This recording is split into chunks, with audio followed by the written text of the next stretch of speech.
It's your boy, K-So Big Dipper. All the drip that she been putting on just to take it off. I can put you on a plane, the CPA go write it off. And today, oh my God, we have hit new levels of niggadom. Gucci Mane has dropped a diss track on Pooh Shiesty after Shiesty allegedly slimed him out. Now, I have so much to say about this whole situation, and as your local felon reactor, I think I have a little extra than everybody else. But before I get to this, hit that thumbs up button. This video got a 15,000 thumbs up goal. Let's get to work. Yeah. We popping off. School up. Yeah. Well, down. Nigga, I hate to see you up. Tell the truth. Beat hard. I have been seeing a lot of people trashing this on the internet this morning. I just want to say, Beat hard though. Sound like classic. Nigga, I hate to see you up. Tell the truth, you went out like a real crash diamond. And after all that, boy, you still signed to me? Wow. I'm like Birdman and nigga, this my cash money and your fat. Wait, hold on. Not 30, hold on. Flanky, he a stone cold junkie. You know I got. He a stone cold junkie. Gucci raps like yo homeboy who doesn't actually rap, but whenever y'all drink a little bit, he'll get in the freestyle circle. That's who Watt rap like now. I think it is hilarious. I just know them jokes. Nigga, you printed them out. How you gonna start your verse off with tell the truth? Now, everybody talking about how Gucci has been snitching in this entire situation. And I'm a reformed street nigga. I'm a person who has been told on. I've never told on anybody in my entire life, but I've been in a lot of courtrooms, interrogation shit, the office and school, all kinds of situations, right? And I believed, like, if me and you go hit a lick, if you know what that means, you know what this means. You remember this is for the trenches, baby. So we go out here to hit this lick. We go to hit the stand. And we catch a lick. We see a mark. He's leaving the ATM. And we hit him up. We hit him quick. We get his wallet. We get the cash. He pulled out the ATM and we chop feet. My OGs, my circle, we was always taught and known things like credit cards, things like debit cards, you can't go use those. Because even if you are robbing El Chapo, nigga, we use banks. Even when I lose my card, I call my bank and report it as gone, stolen, it's whatever you call it, right? And he's gonna do that. And then when he does that, the bank is gonna investigate who was using these purchases and the bank will find you. So it's called putting a case on yourself, right?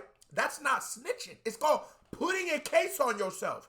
So I go, how the hell could a nigga breaking into your office of business, your place of business, to get you to sign a contract, which is held up by the court, right? This isn't held up by the Crips or the Bloods. This is held up by the court, the American the judicial system. That's who's holding this contract up. So when you get him to sign the contract, and I was telling Screw this, I go, this is what I think. If you get this nigga to sign the contract, right? And Pooh Shiesty goes to the court and says, oh, look, I'm actually out of this contract. You're going to have to show somebody this, lawyers, whoever it is, in order to start doing business with Yo Gotti, wherever he was going to go. Is Pooh Shiesty a snitch? And Pooh Shiesty takes the contract and turns it, which he's going to need to. It's not like you just hold a contract in your back pocket, especially in something that is contentious. It's not like we're doing business together. You're leaving the business. This is a business. And I go, so do you think you can, and street niggas, right, come on. Street niggas, answer this question to me. Can you break into a nigga's house and have him sign away the deed to his house to you? Can you do that? Can you do that? Because what I understood, you're supposed to kick the door in and get the dope, get the TV. Nigga might have some Jordans y'all can get off, get that. Niggas in here signing the deed away, talking about, hey, the date ain't right. So that's where I hold Gucci. I'm like, early. I put you where I want to let y'all know where I stand off rip. Down. Nigga, I hate to see you up. They do hate to see you up.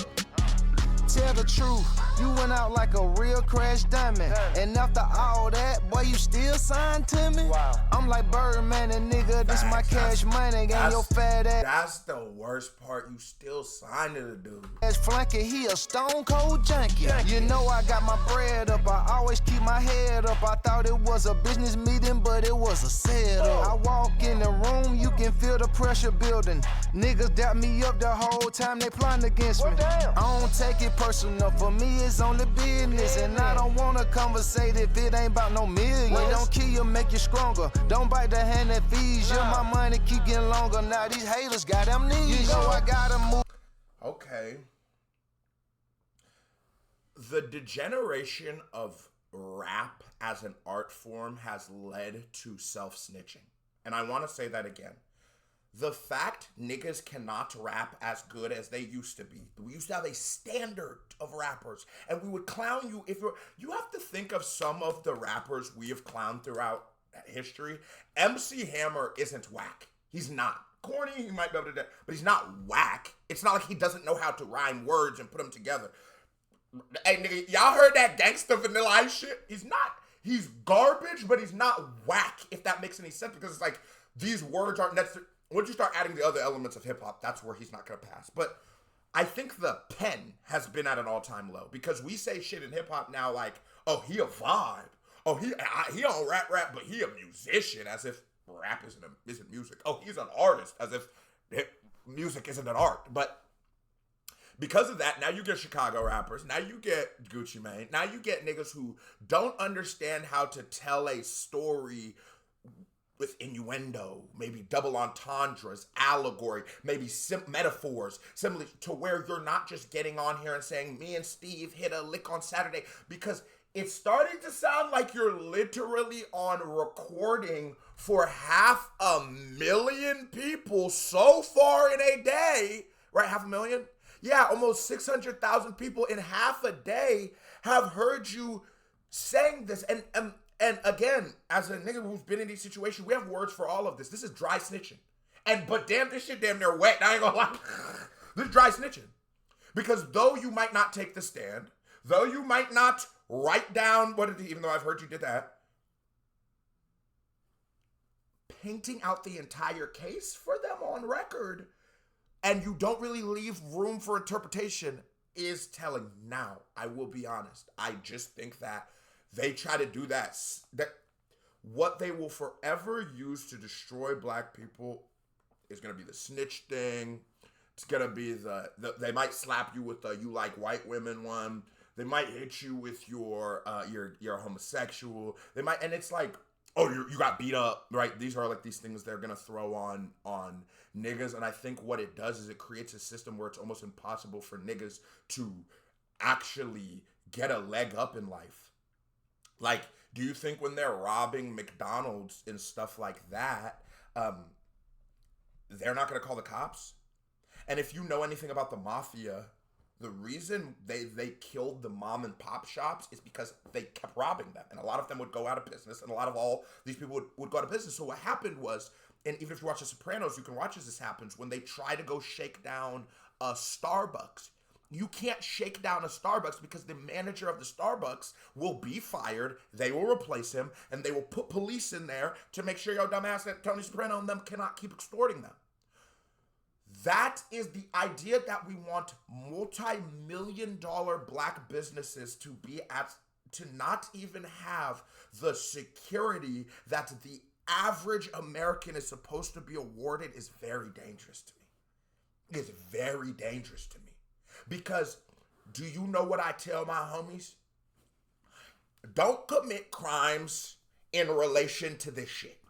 Because this shit I do here, I pay taxes on.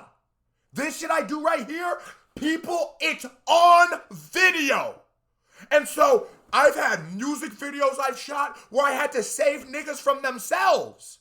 I've had situations where I've had to edit out words niggas were saying in reactions when they was with me because I had to save niggas from themselves because, nigga, I have a fucking, like, a nigga who's on like the I got a judge or something from Colorado. Shout out to you.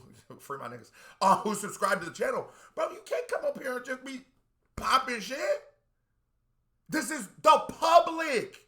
Bro, we not on the corner no more. This is not that. This isn't, you're not in my living room talking. We are talking in front of everybody. We are talking. So if you wouldn't take a megaphone and say it, don't say it in a song. Because actually, your megaphone isn't reaching 500, 600,000 people in 14 hours. But a song can. So just, we're rappers, let's stop telling in music. Because I will say, Gucci, that's a little... Just tactical, every move magical, and I'm from East Atlanta, but the diamonds come from Africa. Yeah. They love you when you're broke, but they hate you when you win. And when you take a loss, that's when the haters get the grin. And it's all on you, can't be winning. Facts. And it feels like a lot of niggas have been waiting for the shoe to drop, because as someone who grew up on Trap God 2, I actually say that mixtape was made me crash out to a point where I got sent to a group home. Shout out to Boys Town. What is it? I'm like, sonically? What the fuck is the difference between this and any of that? Now, Gucci will have moments like steady mobbing, like pistol, where he just get to, even some of those, like, there's like that whole, when he first came out of jail, was rapping. But I'm like, the amount of hate that this song is getting for its sonics, well then, unless you already hate Gucci Mane, because I totally understand how you wouldn't like that sound. It's like, yeah, nigga, we was high as a mug off this lane with pistols. It just felt right. It just felt like this is what you were supposed to hear. Disguise is you play stupid games, then you win stupid prizes. Some Facts. people like to take a nigga kindness for weakness. I pulled up on business, but y'all was on some weak shit. The artist and the CEO, I wear a lot of hats. Wow. They smile in your face, then they stab you in your back. And that is, I do, niggas got slimy on you, Gucci. And that is, Gucci did award, that'd be the one thing why, as I got older, that's like hitting licks is something I don't really like that I did that, right? Because what I realized was a lot of it comes from people trusting you, right? The only reason that they're gonna allow you in this spot with all this money is because you guys have some kind of relationship, and you need to burn that relationship for that. And to me, like, as I grew up, I'm like, I try to pride myself on being a real person, and that's incredibly fake. And it's just like, but that was a part of my journey to get here. That's why it's hard for me to judge niggas. I don't really be looking at people for doing things wrong. It's like, bro, I was a monster. Like, it's not funny, bro. Like, I'm trying to tell you, like, bro, no, like. Learn from your daddy, so I guess that is hereditary. I'm that stab you in your back. You learn from your daddy, so I guess that is hereditary. I'm that same. He ain't saving everybody getting told on in this motherfucker. God damn, he might tell on me. Nigga that put money on your commissary. A nigga set up the play like Suge Knight did with Drake. But I ain't easy E, nigga, and this ain't back in the day. The 1017, the label, I built this shit from the ground. And I be damn if I let a nigga take my shit down. No. Pressure on my chest, but I still ain't pressed. Pen to the paper, but it's under duress. Wow. Read between the lines, I don't settle for less. Step up to the plate, my nigga, life is a test. Man, and I blame DJ Academics for all of this. You ain't gonna be like, okay, so how the hell could you blame DJ Academics for all of this? I think the perversion of street rules has opened this up to this. Nigga, why are we, like, what are we talking about? Like, if you've never hopped off the porch, don't tell me about the streets. In fact, give me your perspective of what staying on the porch is, because there's a lot of things that I think as my development as a human being was completely stunted, was completely, at my choice, I'm not no victim or nothing, but it was, nigga, there was a lot more shit I could have done. If I would have locked in a little more to things towards this and things like that, imagine where I could have been right now, right? So tell me about that. But it's too busy, they're too busy trying to make everything like they understand the streets. Bro, I feel bad for WAP. I'm hearing this nigga like, damn, he did build this shit up from the ground. This is a nigga who went to prison, he went through all this shit. But at the same time, it's like, you did decide to stop. This is why I think Gucci Mane and a lot of executives in modern hip hop, it's not that they deserve bad things, but they messed our culture up. Why do you never sign niggas based on whether they can rap or not? Why is every time you sign somebody, Gucci, tied to their authenticity to crimes? And the reason why it sort of becomes a situation where you might have sort of, and I'm not saying this, but you asked for this, that sounds mean, but is because you dealt with Pooh Shiesty. There's in no way has Pooh Shiesty ever even made us think this isn't exactly how he would handle this situation. And there's people that you guys may have overlooked called nerds, called dweebs, called square because they're not criminals, but those niggas wouldn't tie you up at gunpoint. On that broke shit, and I'm a rich ass exec. The head nigga in charge, it's my name on the check. Niggas jealous of me, dawg, remind me of my ex. Another day, another dollar, on to the next. I done been betrayed, now my heart turned cold. I done been betrayed, now my heart turned cold. I done been betrayed, now my heart turned cold. My heart turned cold, my heart turned cold. I done been betrayed, now my heart turned cold. I done been betrayed, now my heart turned cold. Keep that fake love, I don't want it no more. My heart turned cold, my heart turned cold. CEO. 10-17 for life. Big Gucci. I'm by no means saying this is a good song, by no means, right? But I'm like, does Gucci make good music? But it's like, nigga, can we at least agree this is just a mediocre Gucci Mane song? This is not the worst Gucci ever. That's why all the trash dummies out there. He told them. I don't know what the fuck you thought. Still get money. This ain't that. 1017. Scoochie. I mean, Gucci capitalizing on this the way he can. I wonder if this moment will have lasting effects on the legacy of Gucci Mane, and if it does, it's really disappointing. It's really disappointing because them niggas in the NBA be acting like Karl Malone didn't. You know what I'm saying? Like. But bro, how many of our people who we watch from the bottom to the top don't get their roses at the end because of this impossible system of proving yourself and validating yourself as a black man in America, as proving that you have to live to this certain kind of standard. And the thing about it is, if it was one solid standard we could all agree upon, no harm, no foul. But they move the goalposts when you need it to. When Gucci gets out of jail and he betters his life and he stops doing drugs and he stops doing crimes, we love him for it. We commend him for it. But if he's not a criminal anymore, he still has to police himself as if he's a criminal? So he can't call the cops? So Gucci has to kill Pooh Shiesty? Don't you see how that sort of doesn't make any sense? But I get it. Because niggas. This is a certified vibe checker. Comes a music video by Mary here. Bow, click on it. Show me some love. Keep your family. Love y'all. Salute. We out of here.